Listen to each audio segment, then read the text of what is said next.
Hi అండి, నమస్తే. ఈరోజు వీడియోలో రాయలసీమ స్పెషల్ కారం దోశ ఎలా తయారు చేసుకోవాలో చూద్దామండి. చూడండి ఎంత క్రిస్పీగా ఉందో దోశ. పక్క కొలతలతో దోశ పిండి బ్యాటర్ ఎలా కలుపుకోవాలో చూద్దామండి. నేను ఇక్కడ 3 గ్లాసుల స్టోర్ బియ్యానికి 1 గ్లాసు చాయమినపప్పు తీసుకున్నానండి. 1 టేబుల్ స్పూన్ మెంతులు, 1 టేబుల్ స్పూన్ పచ్చిశనగపప్పు తీసుకున్నాను. బియ్యం 4-5 సార్లు బాగా కడిగి ఒక 4 గంటలు నానబెట్టండి. 4 గంటలు నానిన తర్వాత బియ్యం మిక్సీ పట్టుకుందామండి. ఇక్కడ నేను ఉదయం అన్నము ఒక గుప్పెడేస్తున్నానండి. మీరు అటుకులైనా లేదంటే బొరుగులైనా నానబెట్టి వేసుకోండి. అన్నం వేయటం వల్ల రెడ్డుగా వస్తుందండి దోశ, కానీ 2 రోజుల కంటే ఎక్కువ నిల్వ ఉండదండి. పిండి ఇలా ఉంటే సరిపోతుందండి. ఇలాగ మిక్సీ పట్టుకొని అంతా ఒక గిన్నెలోకి తీసి పక్కకు పెట్టుకోండి.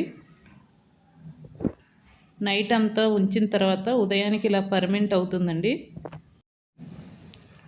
ఇలా పిండి కలుపుకున్న తర్వాత మనకు కావాల్సినంత పిండిని పక్కన గిన్నెలో తీసుకుందామండి. మనకు కావాల్సినంత పిండి తీసుకొని అందులో 1 టేబుల్ స్పూన్ ఉప్పు, 1/2 టీ స్పూన్ సోలా పొడి, 1/2 టేబుల్ స్పూన్ చక్కెర వేసి కొన్ని వాటర్ వేసి కలుపుకోవాలండి.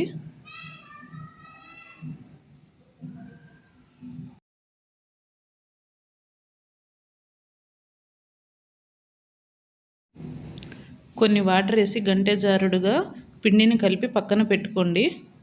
దోశలోకి పప్పుల పొడి కోసం ఒక మిక్సీ గిన్నె తీసుకొని అందులో 1 కప్పు పప్పులు తీసుకొని పొడి చేసుకోవాలండి. తెల్లపప్పులు ఏమి వేయలేదండి, ఉత్త పొడి తీసుకొని మిక్సీ పట్టి పక్కకు పెట్టుకోండి.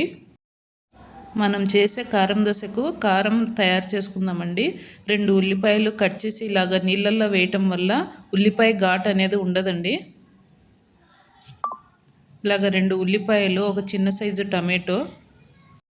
కొన్ని ఉల్లిపాయలు ఘాటు ఉంటాయండి, ఆ ఘాటు తెలియకుండా ఉండటానికి ఈ టమాటో వేయటం వల్ల ఘాటు అనేది తెలియదండి. రుచికి తగినంత ఉప్పు, కారం వేయాలండి. ఉప్పు కొంచెం తక్కువే వేయండి, పచ్చళ్ళలో కూడా కారము ఉప్పు ఉంటుంది కాబట్టి చూసి వేసుకోండి. కొన్ని వాటర్ వేసి మిక్సీ పట్టుకోవాలండి.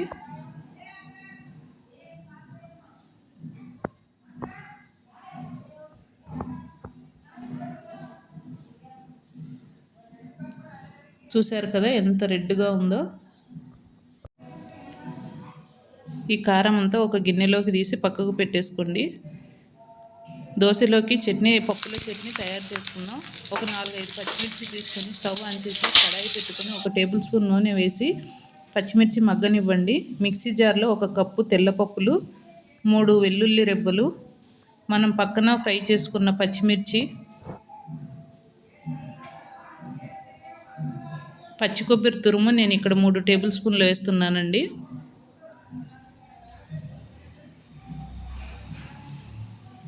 నీట్గా కడిగి కట్ చేసుకున్న కొత్తిమీర కొంచెము, రుచికి తగినంత ఉప్పు వేసి కొన్ని నీళ్లు వేసి మిక్సీ పట్టుకోండి. మనం మిక్సీ పట్టుకున్న చట్నీని ఒక గిన్నెలోకి తీసుకొని చట్నీకి పోపు పెట్టుకుందామండి. స్టవ్ ఆన్ చేసి కడాయి పెట్టుకొని 1 టేబుల్ స్పూన్ నూనె వేసి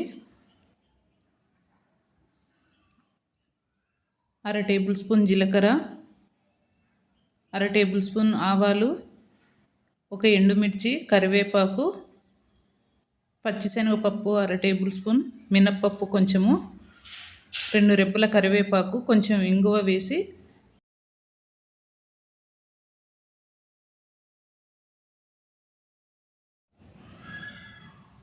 ఇలా ఫ్రై అయిన పోపును మనం చట్నీలో కలిపేసుకుందాము.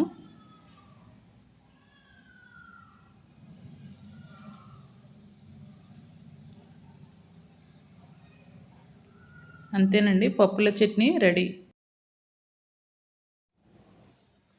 స్టవ్ ఆన్ చేసి దోశ పెన్నం పెట్టుకొని ఇలాగ కొన్ని నీళ్లు జీలకరించి ఉల్లిపాయతో తుడవండి.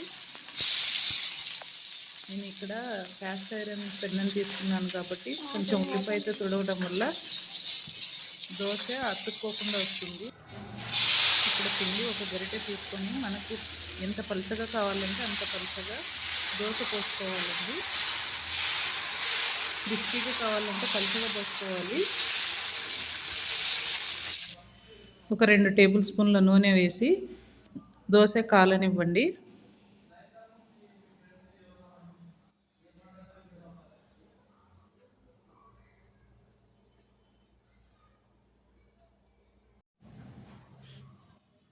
ఒక సైడ్ ఇలా కాలిన తర్వాత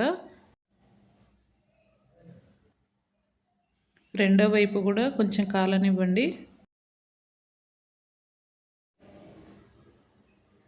దోశ తిప్పిన తర్వాత నేను ఇక్కడ 1/2 టేబుల్ స్పూన్ నెయ్యి తీసుకున్నాను. బటర్ అయినా పూసుకోవచ్చండి. నేను ఇక్కడ నెయ్యి పూసి 2 టేబుల్ స్పూన్ల ఉల్లిపాయ కారం వేసి కొంచెం కాలిన తర్వాత పప్పుల పొడి వేసి దోశ 2 వైపులా రెడ్డుగా కాలనివ్వండి.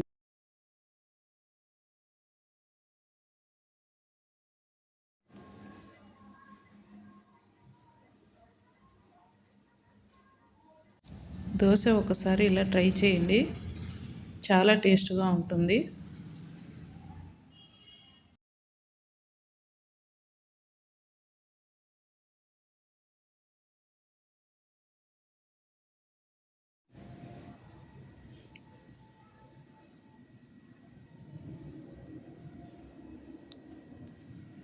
ఈ కలర్ వస్తే సరిపోతుందండి దోశ. అంతేనండి, రాయలసీమ స్పెషల్ కారం దోశ రెడీ అండి. ఈ వీడియో కనుక మీకు నచ్చినట్టయితే లైక్ చేసి సబ్స్క్రైబ్ చేసి షేర్ చేయండి. Thank you.